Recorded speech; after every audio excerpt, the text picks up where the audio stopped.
Merci Léo Chapi pour l'essentiel. France Info, il est 11h33 et on retrouve François Baudonnet pour la chronique Europe. Bonjour François. Bonjour Permen. Au surlendemain des élections européennes, on va parler avec vous des conséquences qu'elles ont, non pas à Strasbourg, mais dans les capitales européennes. Expliquez-nous. Oui, absolument. Alors on parle beaucoup des conséquences justement au niveau européen. On l'a vu par exemple tout à l'heure avec Valérie Lerouge. Le grand mercato a débuté pour savoir quels seront les futurs présidents, président de la Commission, président du Conseil, président du Parlement européen. Mais ce qu'on sait moins, c'est que ces élections européennes ont effectivement des conséquences dans les capitales européennes elles-mêmes. Pourquoi ? Eh bien parce que, un peu comme une photographie, si vous voulez, elles ont été le révélateur, par exemple, d'un malaise qui existe dans les coalitions au gouvernement. Vous savez que la France, en fait, est le seul pays d'Europe où il n'y a pas de coalition. C'est le parti de gouvernement qui dirige seul.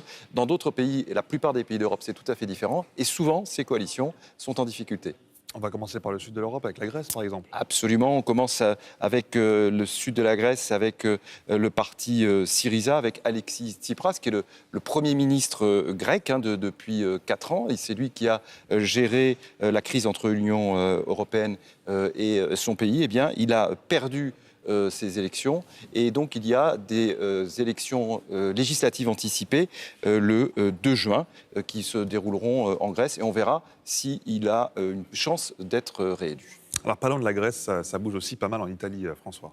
Alors, nous, les journalistes, on aime beaucoup l'expression « homme fort ». Alors, pour Matteo Salvini, avant les élections européennes, c'était déjà une expression qui était tout à fait pour lui. Là, c'est évidemment encore plus le cas. Imaginez qu'il a Très fort. Homme très fort, molto forte. Il a fait 34%, capitano comme on l'appelle là-bas, comme ses partisans on l'appelle là-bas. Il a fait 34% aux élections européennes, c'est-à-dire qu'il a doublé son score par rapport aux élections générales. Et le mouvement 5 étoiles, vous savez, qui est son allié dans cette coalition un petit peu hétéroclite, un petit peu étrange.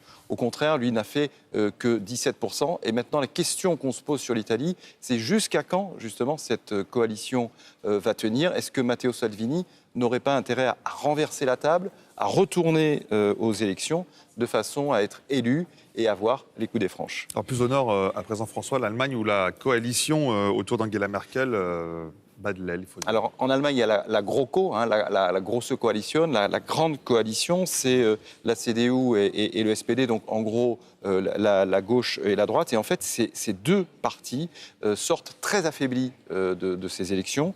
La CDU d'Angela Merkel sera affaiblie. Elle a gagné, mais elle fait le plus mauvais score qu'elle n'ait jamais fait.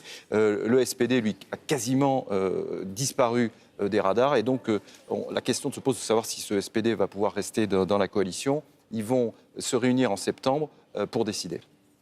Il y a 2 cas particuliers maintenant, François, c'est l'Autriche et aussi la Belgique. Alors, dans ces 2 cas, Autriche et Belgique, ce qui se passe dans ces capitales n'est pas directement lié aux élections européennes, et c'est quand même assez proche.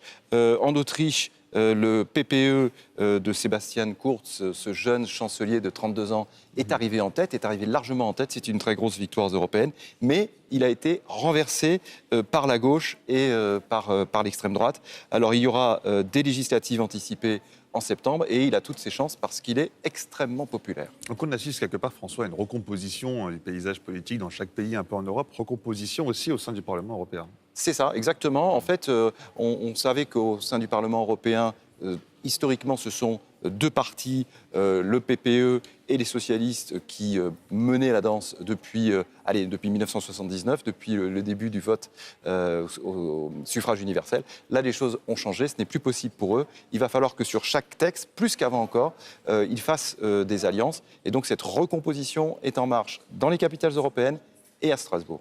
Alors comment vont-ils travailler justement, François, ces députés européens, le Parlement européen qui voit son nombre de députés grossir, notamment grâce à la France et l'Allemagne, comment vont-ils travailler ? Quelles alliances à prévoir ? Réponse avec Mathilde Gracia. Le Parlement européen va devenir plus vert.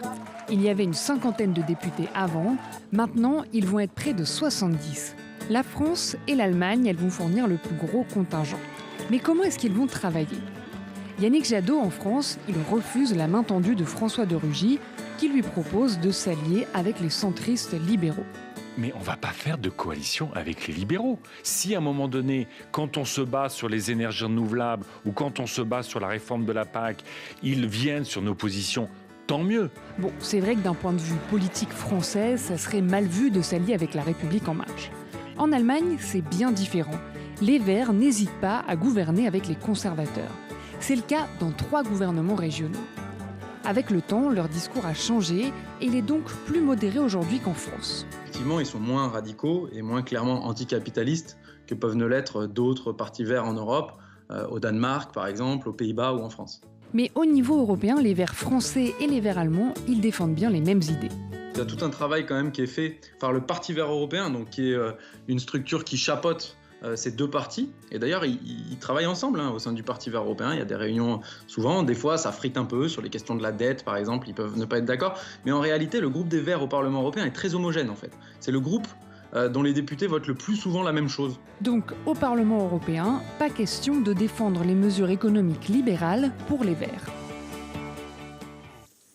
Alors François, il y a un autre pays qui voit aussi son paysage politique bouleversé. C'est notre voisin, ce sont nos voisins, les Belges. Absolument. En fait, les Belges avaient des élections importantes dimanche parce que non seulement ils votaient pour les élections européennes, comme toute l'Europe, mais ils votaient aussi pour les élections législatives. Et donc pour avoir à terme un nouveau gouvernement, par le biais d'une nouvelle coalition, nous y revoilà avec ces coalitions.